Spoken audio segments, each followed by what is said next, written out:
Bismillahirrahmanirrahim. Assalamualaikum warahmatullahi wabarakatuh. Perkenalkan, nama saya Dirsa Manurung dari kelas 3C, dan di sini saya akan menjelaskan tentang organ reproduksi ternak jantan. Dan sekarang saya berada di kandang saya, itu kandang ternak saya. Di lokasi ini juga terdapat biogas yang saya gunakan sehari-hari untuk kebutuhan rumah. Jadi kembali ke penjelasan. Jadi organ reproduksi ternak jantan itu merupakan pada umumnya ini dibagi atas 3 komponen. Yang pertama yaitu kelamin primer atau yaitu gonad jantan yang dinamakan testis.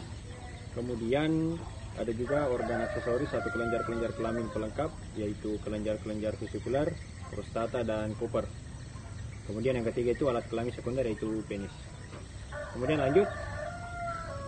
Yang pertama itu testis. Testis adalah sepasang organ reproduksi primer pada jantan yang berfungsi untuk memproduksi spermatozoa, sekresi hormon, dan protein.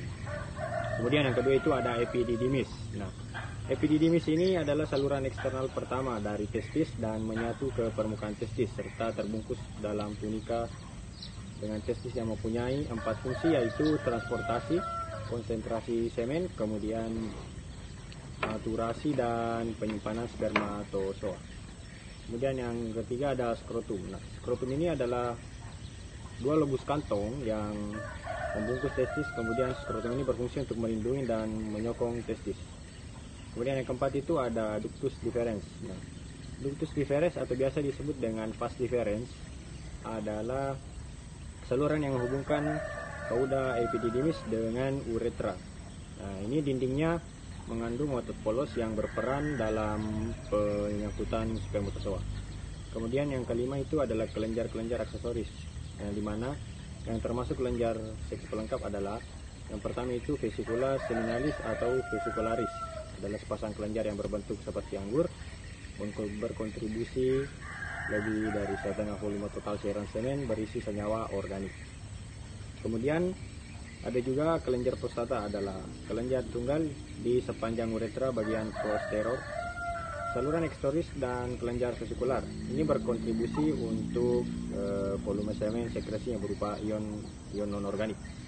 Kemudian yang ketiga itu ada kelenjar bulbo. Ini adalah sepasang kelenjar yang terletak di sepanjang uretra dekat titik keluar panggul. Kemudian lanjut, yang keenam tadi ada uretra. Nah, ini uretra adalah saluran urogenitalis untuk menyalurkan urin dan semen. Uretra dibedakan atas 3 bagian, yaitu pelvi, bulbus, uretra, dan penis. Yang ketujuh ada penis. Nah, penis ini mempunyai tugas ganda, yaitu pengeluaran urin dan peletakan semen ke dalam saluran reproduksi ternak betina. Kemudian kita lanjut ke organ reproduksi ternak betina. Yang pertama itu ada ovarium. Nah, ovarium ini adalah organ yang menghasilkan sel telur yang dibuahi oleh spermatozoa dan akan berkembang biak sebagai individu baru.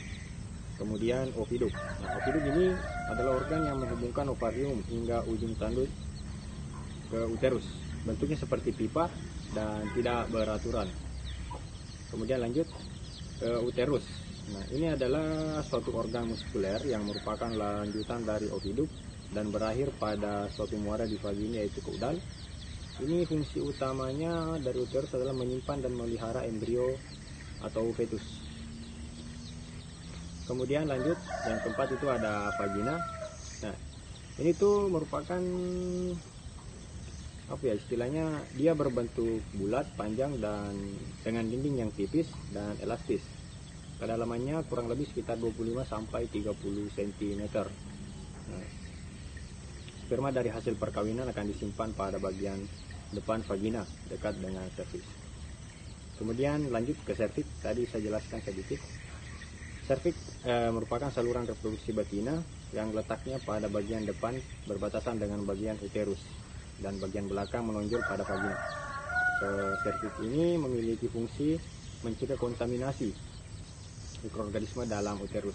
Fungsi lainnya yaitu media tampung sperma dalam proses perkawinan secara alami.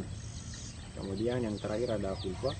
Jadi vulva ini merupakan alat kelamin sapi betina yang berada paling luar, berfungsi sebagai sistem reproduksi dan sebagai sistem urinari. Vulva berbentuk lipatan-lipatan yang ada dan tertutup rambut-rambut halus. Bagian tengah vulva terdapat glotis. Kemudian selanjutnya yaitu saya akan menjelaskan tentang hormon reproduksi ternak jantan dan betina.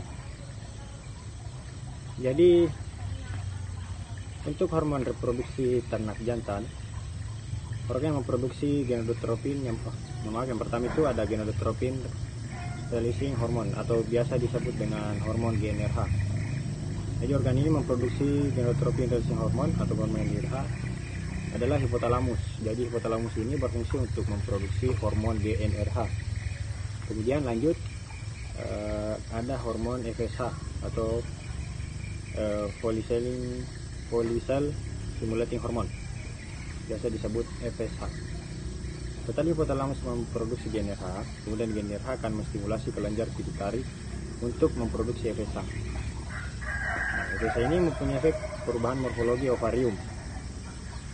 Kemudian lanjut untuk luteinizing hormone atau hormon LH, yaitu selain memproduksi FSH, kelenjar pituitari juga memproduksi hormon lain yaitu hormon LH. Fungsi dari hormon LH ini juga mengubah morfologi dari ovarium. Kemudian lanjut ada hormon testosteron. Secara umum hormon ini dalam sistem reproduksi sapi jantan terbagi atas dua golongan, yaitu hormon HPG dan hormon steroid. Testosteron termasuk ke dalam hormon steroid. Nah, steroid ini diperlukan untuk menjaga agar proses spermatogenesis berjalan konsisten sehingga mutu sperma tetap terjaga. Kemudian lanjut ke hormon reproduksi ternak betina. Yang pertama itu gonadotropin atau biasa disebut juga dengan GnRH. Jadi bukan hanya ternak jantan, akan tetapi ternak betina juga memproduksi hormon GnRH. Jadi sama tadi namanya GnRH, diproduksi juga oleh hipotalamus, kemudian merupakan salah satu bagian pada otak, ya bagian sentral, di mana produksi GnRH di hipotalamus ini adalah bentuk dari respon tingginya kadar estrogen dalam darah. Sehingga GnRH mempunyai fungsi untuk menstimulasi kelenjar pituitari bersama-sama dengan estrogen untuk memproduksi hormon LH dan hormon FSH. Kemudian lanjut hormon FSH. Di sini juga ada hormon FSH. Jadi bukan hanya ternak jantan, tapi ternak betina juga punya hormon FSH, hormon LH juga. Jadi lanjut FSH. Setelah hipotalamus memproduksi GnRH, kemudian GnRH menstimulasi kelenjar pituitari untuk memproduksi FSH. Jadi kurang lebih tadi penjelasannya sama pada hormon FSH pada ternak jantan. Kemudian luteinizing hormone atau hormon LH. Selain memproduksi FSH, kelenjar pituitari juga memproduksi hormon lain yaitu luteinizing hormon LH.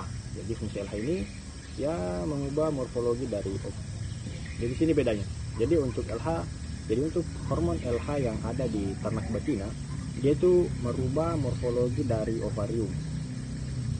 Jadi ini perbedaannya antara hormon LH yang ada di ternak jantan dan hormon LH yang ada di ternak betina. Kemudian lanjut untuk hormon selanjutnya itu ada hormon estrogen. Nah, jadi di folikel ovarium ini